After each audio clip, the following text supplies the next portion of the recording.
Doctor Lakshman Yadav, मैं आपके पास आऊं कि जो अखिल स्वामी जी ने कहा कि वो पहले कांग्रेस विरोधी थे, अभी राहुल गांधी की तारीफ कर रहे हैं।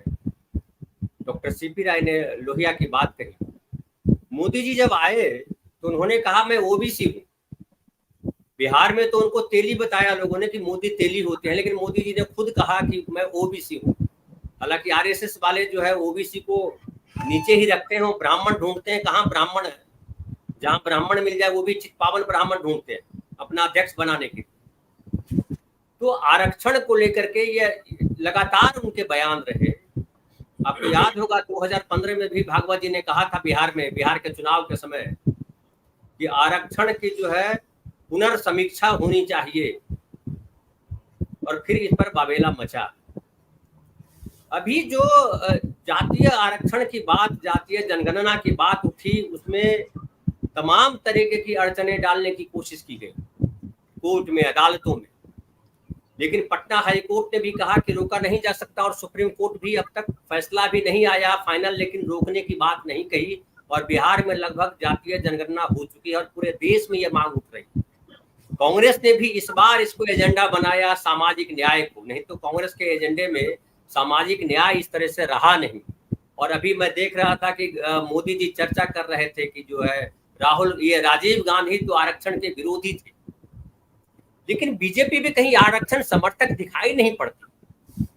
ये जरूर कहती है कि हिंदू धर्म के लिए हम काम कर रहे हैं, लेकिन हिंदू धर्म की जब बात करते हैं तो केवल मंदिर की बात करते हैं। हिंदू धर्म में जो दलितों के साथ हो रहा है, जो पिछड़ों के साथ हो रहा है, उस पर चर्चा नहीं करते। अभी कल ही की बात है, अभी 3 दलित एक जगह मार दिए गए। एक दलित युवती जो है खेत में नग्नावस्था में पाई गई मृतक, और तमाम तरीके की घटनाएं हो रही, लेकिन कहीं ये बात नहीं कर रहे हैं कि आरक्षण जो है वो देश के लिए जरूरी है और उस पर काम हो।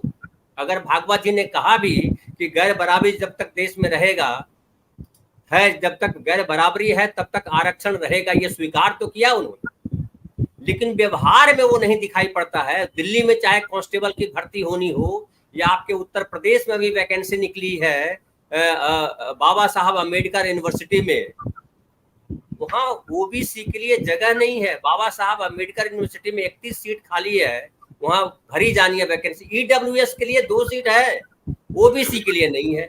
तो ये कैसे जो है हिंदूवाद की बात करते हैं, और वैश्यों को या कहिए कि जो ओबीसी समाज है, दलित, उसको किस तरह से देख रहे हैं, और कहाँ बीजेपी में उनके लिए कहाँ जगह है। जी बहुत शुक्रिया धनंजय जी, बहुत लंबा और विश्लेषण परक सवाल आपका। लेकिन कहना सीधा ये है कि भाजपा या आरएसएस, ये दोनों एक चीज पर बहुत क्लियर हैं कि उनका कोर आइडियोलॉजी क्या है। उनकी कोर आइडियोलॉजी हिंदू राष्ट्र की है, जो बंच ऑफ थॉट पर आधारित है। गोलवलकर, एडवार और गोडसे तो अब आ गए हैं, वो इवन सावरकर जो कि आरएसएस से सीधे नहीं जुड़े रहते थे, वो उनको भी अब अपना मानते हैं। तो कोर आइडियोलॉजी में क्लियर है, बहुत थोड़े से लोगों का वर्चस्व और कब्जा हर चीज पर रहे। वो थोड़े से लोग कौन होंगे, इसको बंच ऑफ थॉट में क्लियर लिख दिया गया है, पितृभूमि से लेकर के सब कुछ। उसके बाद चूंकि अब एक बीजेपी एक पॉलिटिकल पार्टी है, और उसे पता है कि जिसका वर्चस्व उसे कायम रखना है, उनके दम पर लोकतंत्र में चुनाव नहीं जीते जा सकते। इसलिए बाकी लोगों को भी एक अपने खेमे में लाना होगा। अब जिनका वर्चस्व कायम रखना है, उनके साथ हितों की टकराहट है इस देश के बहुत बड़े तबके में। लगभग 15-85 का मामला है, आप ये ऊपर नीचे आंकड़ा कर सकते हैं। अब ये सिमटता जा रहा है, अब ये 10% बनाम 90%, क्योंकि गरीब, कमजोर, मजलूम, वंचित, शोषित ये उस 90% में आ चुके हैं। और थोड़े से लोग वो हैं जिनमें से भी थोड़े से लोगों को देश बेच के अमीर किया जा रहा है, और वो इन्हें चुनाव लड़ा के 700 जिले हैं तो 900 ऑफिस पूरे देश में बना चुके हैं। ये एक मैं सैंपल दे रहा हूं। तो सारा खेल पूंजी के जरिए हो रहा है। तो पूंजी अब उनके हाथ में है, सत्ता जो बनवा रहे हैं, और वो जिनके हित में नियम बना रहे हैं वो 10% के घेरे में आ जाएंगे। मैं ऑक्सफैम की रिपोर्ट में नहीं जा रहा हूं कि 1% लोगों के पास 40% संसाधन का कब्जा है।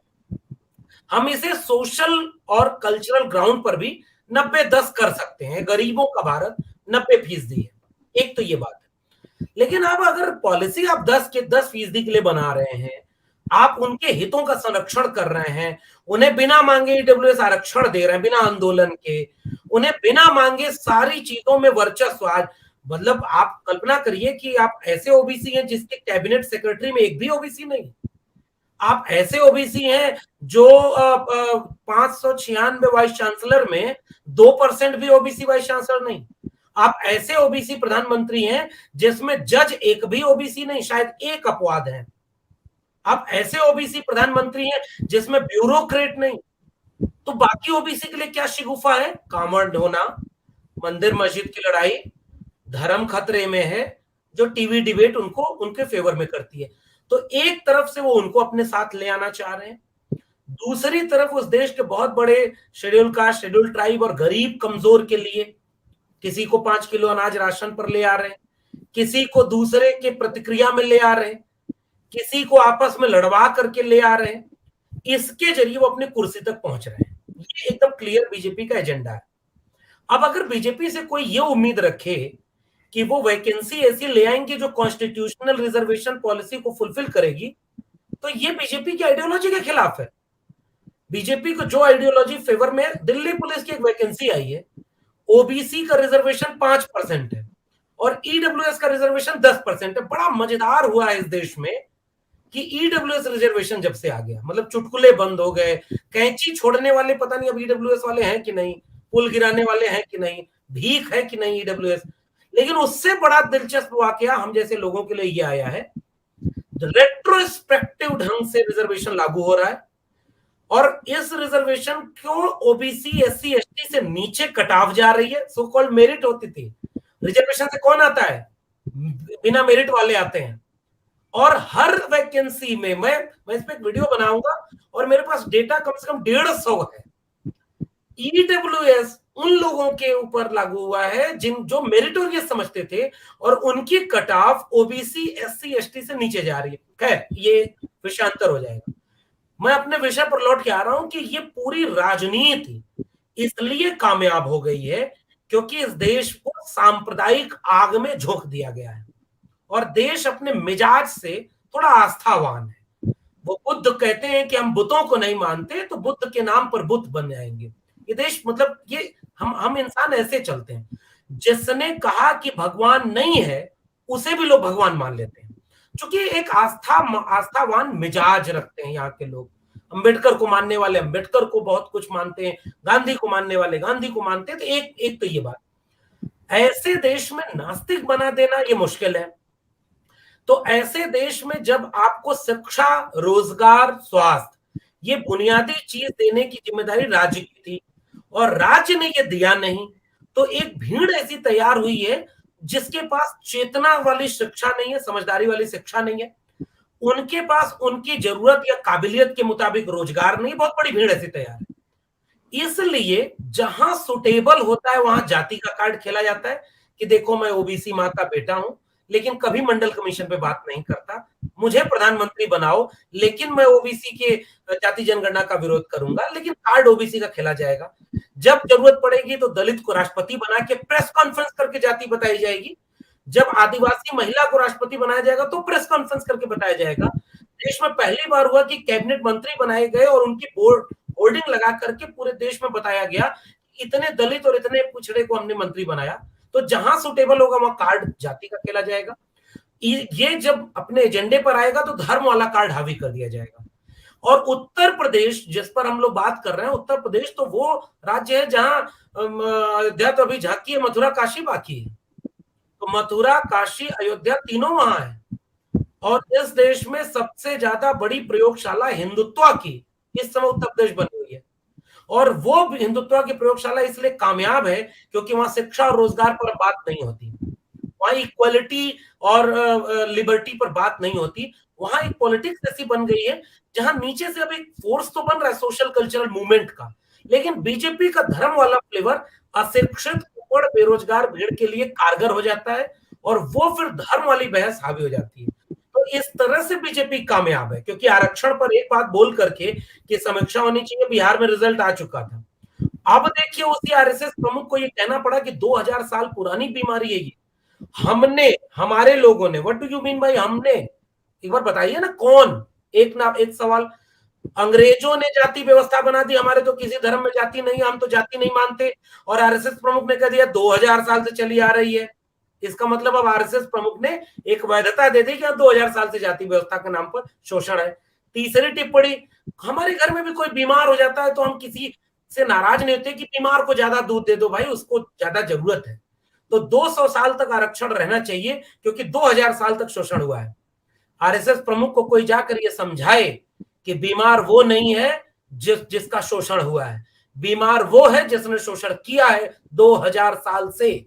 और आप ये एहसान नहीं है कि उसको दे दीजिए क्योंकि उसको आपने, अरे आप, वो लेगा क्योंकि आपने उसको छीना हुआ था, उसके पास भारत का संविधान है, तो संविधान के जरिए वो लेगा।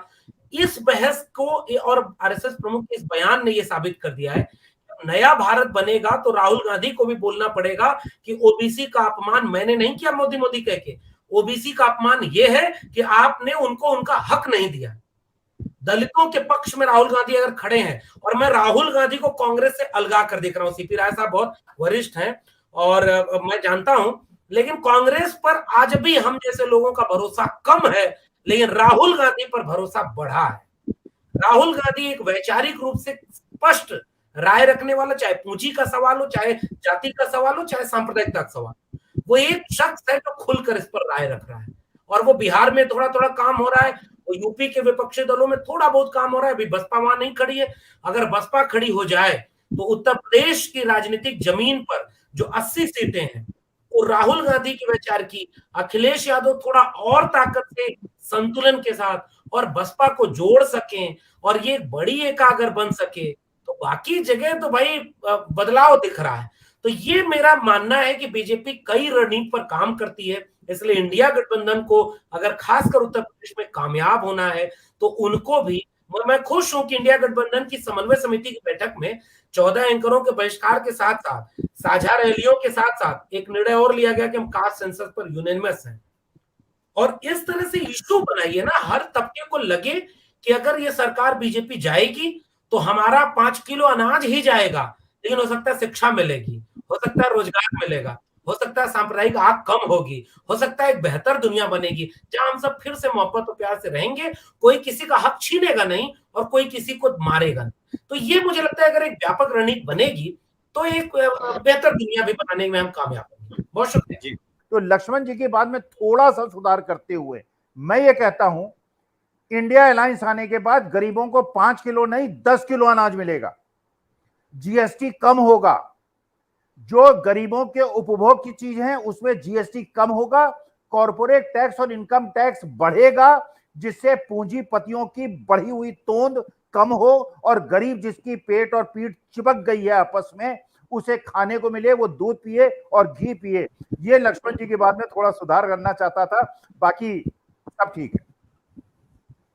लक्ष्मण भाई, आपसे मेरा सवाल ये है कि बीजेपी धर्म को छोड़ने वाली नहीं है, धर्म उसका मुख्य जो है उसकी रीढ़ है बीजेपी की, आरएसएस की। आज तक वो धर्म की लड़ाई ही लड़ते आए। अब धर्म को उन्होंने पाखंड तक पहुंचा दिया है या पाखंड को धर्म बतला रहे हैं वो अलग कहानी है, लेकिन वो चाहे कांवड़ यात्रा पे फूल बरसाना हो या और सारी चीजें हो वो अपनी जगह है। लेकिन मैं कहूँगी ये जो स्वामी प्रसाद मौर्य जो कर रहे हैं, वो कह रहे हैं कि मंदिर के नीचे खोदोगे तो बुद्ध की मूर्ति मिलेगी। इतिहास है, इस बात से हम पढ़े लिखे लोग जानते हैं कि इतिहास ये है, कहता है, सही कह रहे हैं। लेकिन जो समाज है, ओबीसी का समाज है, दलित समाज है, क्या ऐसा तो नहीं कि कहीं कुछ उल्टा न पड़ जाए इंडिया गठबंधन को, बुद्धिज्म और हिंदुइज्म में एक अलग तरह का भेद खड़ा हो जाए? जी, ये देखिए एक बात तो सही है कि कुछ ऐसी टिप्पणियां होती हैं जिसका मकसद कुछ और होता है, और राजनीति में चूंकि आप सार्वजनिक हैं, राजनीति के लिहाज से सार्वजनिक है। हम लोग क्या हिंदी की दुनिया में, लेखक की दुनिया में कहा जाता था कि लेखक मर गया, यानी एक डिबेट पोस्ट मॉडर्न थ्योरी की चली कि लेखक अब सबको जाके नहीं बताएगा कि उसकी मंशा इस लिखने का क्या है, अब पाठक केंद्र में है, पाठक स्वतंत्र है, वो अपने ढंग से उसकी रीडिंग लेगा।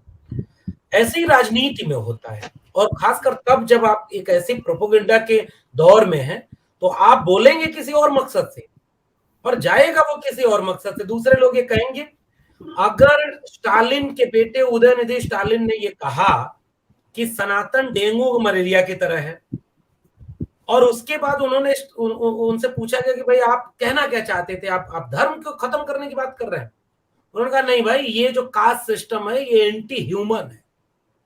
तो अब स्टालिन के, उदयनिधि स्टालिन की डिबेट कास्ट सिस्टम पे है, लेकिन हाँ वो टर्म ऐसा प्रयोग कर दिया चूंकि लगा कि वो भाई गया, वो धर्म पर ले गए। प्रधानमंत्री तक कह रहे हैं कि सनातन पर खतरा आ गया है। भाई तो पहला काम करो कि तुम इस्तीफा दो। इस देश में तुम्हारे लोगों ने कहा कि 800 साल बाद हिंदू राष्ट्र बना है, तो भाई आपके रहते खतरे में कैसे आ गया? आप सारे लोग तो सनातनी हो, तो ये उदयनिधि स्टालिन खतरे में कैसे ले आए सनातन को? एक तो ये बात। दूसरी बात कि यही मैं एक उदाहरण दे रहा हूं, डिबेट होनी थी कास्ट सिस्टम पे और डिबेट चली गई रिलीजन पे। तो एक तो ये फर्क हमें बहुत सजग होकर के, जैसे अभी मैं जिस मकसद से कहना चाह रहा था वो मकसद कुछ और था, लेकिन अखिल जी ने उसको कुछ और पकड़ा। लेकिन इनकी बात से मैं सहमत हूं, ये ठीक बात है कि ऐसा नहीं है कि अनाज बंद हो जाएगा 5 किलो। मेरा कहना, मेरा तंज था बेसिकली, वो तंज ये था कि आप 5 किलो अनाज पर अपना वोट देते जा रहे हो, गिरवी रख रहे हो। अरे भाई आपको बहुत कुछ मिलेगा उसके अलावा। और चलो अखिल जी की बात मान लिए कि अब राशन भी मिलेगा, 5 नहीं 10 मिलेगा, तो ये हम लोग का राय एक ही है। तो ये इसी तरह से एकदम एग्जैक्ट कोर पर हमला करना चाहिए। अब एक दूसरी बात, स्वामी प्रसाद मौर्य हो, प्रोफेसर चंद्रशेखर राव हो बिहार के शिक्षा मंत्री, उदयनिधि स्टालिन हो, कोई भी ऐसी बात इनमें से कोई भी व्यक्ति ऐसी नहीं कह रहा है जो इसके पहले नहीं कही गई है, या आज नहीं कही जा रही है, या आगे नहीं कही जाएगी। अब फर्क क्या हो रहा है? ये लोग पॉलिटिशियन हैं, पॉलिटिशियन को घेरना आसान है, क्योंकि जो बात स्टालिन के बेटे कह रहे हैं वही बात पेरियार कह चुके हैं, लेकिन हिम्मत नहीं है प्रधानमंत्री की कि पेरियार के खिलाफ बोल सकें। जो बात स्वामी प्रसाद मौर्य कह रहे हैं असल में वो बात डॉक्टर अंबेडकर की है, लेकिन डॉक्टर अंबेडकर का रेफरेंस लेकर के अगर कहते तो हिम्मत नहीं होती भारत के प्रधानमंत्री की कि वो कहते कि डॉक्टर भीमराव अंबेडकर ने गलत लिखा है। ये फर्क मैं बस देखना चाह रहा हूं। आप एक कल्चरल और सोशल लड़ाई जो सैकड़ों साल से इस देश में चल रही, हजारों साल से चल रही है। बुद्ध तो 2000 साल पहले लड़ रहे थे इनके वैदिक कास्ट सिस्टम से, कबीर तो 700 साल पहले लड़ रहे थे, रैदास 700 साल पहले लड़ रहे थे, नानक लड़ रहे थे, 200 साल पहले बसवन्ना, चोखा मेला, नारायण गुरु लड़ रहे थे। ये पूरा कल्चरल लड़ाई है और वो बीजेपी से नहीं है, वो एक माइंडसेट से है। तो लेकिन अगर कोई व्यक्ति पॉलिटिक्स में है तो इसकी सजगता तो होनी चाहिए कि पॉलिटिकल व्यक्ति को अपने बयान को ऐसे रखा जाए कि उसका फायदा होने की बजाय वो नुकसान में न तब्दील हो जाए। इतनी सजगता तो होनी चाहिए, ये मेरा मानना है, क्योंकि ये लड़ाई लंबी है। बीजेपी हार जाएगी तो ब्राह्मणवाद मनुवाद से लड़ाई खत्म नहीं हो जाएगी। अब कांग्रेस से हम लोग सवाल करते हैं ना भाई कि राजीव गांधी ने मंडल के विरोध में स्पीच दी है, ये इतिहास है। लेकिन हम ये भी जानते हैं कि चूंकि हम एक बैलेंस और लॉजिकल डिबेट करते हैं, तो हम ये जानते हैं कि 2006 में मंडल पार्ट 2 लाने वाली भी कांग्रेस, अर्जुन सिंह उस समय शिक्षा मंत्री, एचआरडी मिनिस्टर थे, और उनके नेतृत्व में मंडल लागू भी हुआ हायर एजुकेशन में, वो कांग्रेस ने किया। मंडल के विरोध में कमंडल लाने वालों से सवाल कब पूछा जाएगा? वो तो ओबीसी अपना नाम बताए तब वो रथ यात्रा के संयोजक थे, जो लहूलुहान रथ यात्रा थी। इसलिए केवल संक्षेप में मेरा कहना यह है कि एक कल्चरल लड़ाई, सोशल लड़ाई एक अलग ग्राउंड पर लड़ी जाएगी और लड़ी जाती रहेगी, मगर आज लड़ाई उनसे लड़नी है जो एंटी कॉन्स्टिट्यूशन इस देश में बैठे हुए हैं, जो साफ तौर पर संकेत कर चुके हैं कि अगर 24 में हम जीते तो 25 में संविधान बदल देंगे।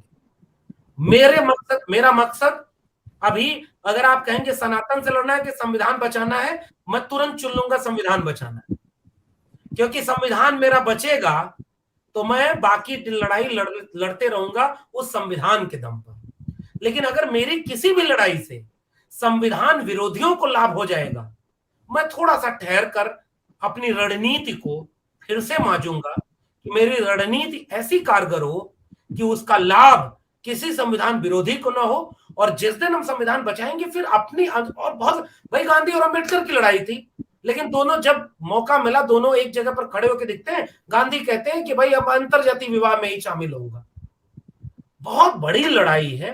पॉलिटिक्स एक ऐसी चीज है, कल को आप सरकार में आ जाइए, 2024 में सरकार बदल दीजिए बीजेपी की, आप पावर में रहिए, आप कास्ट सेंसस भी कराइए, आप जो है तमाम सेकुलर डेमोक्रेटिक वैल्यूज को स्टेब्लिश करिए, आप एजुकेशन सिस्टम को रिफॉर्म करिए, आप वैकेंसीज को इक्वल करिए, आपके पास मौका होगा तो आप प्रैक्टिस में उसे कर पाएंगे।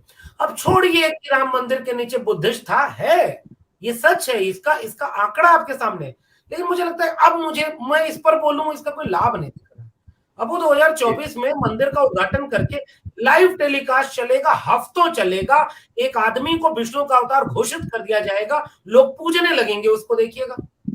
अभी मेरे सामने खतरा ये है कि उसको देवता बनने से मुझे रोकना है, ताकि बाकी इस देश के 140 करोड़ लोग इंसान बने रहें, वो प्रजा में न तब्दील हो जाए, वो जनता में बने रहें। इसलिए मुझे डेमोक्रेसी बचानी है, इसलिए कल्चरल लड़ाई भी चलेगी, लेकिन पॉलिटिकल लड़ाई न्यूनतम सहमति पर अधिकतम एकात से हमें बनानी होगी।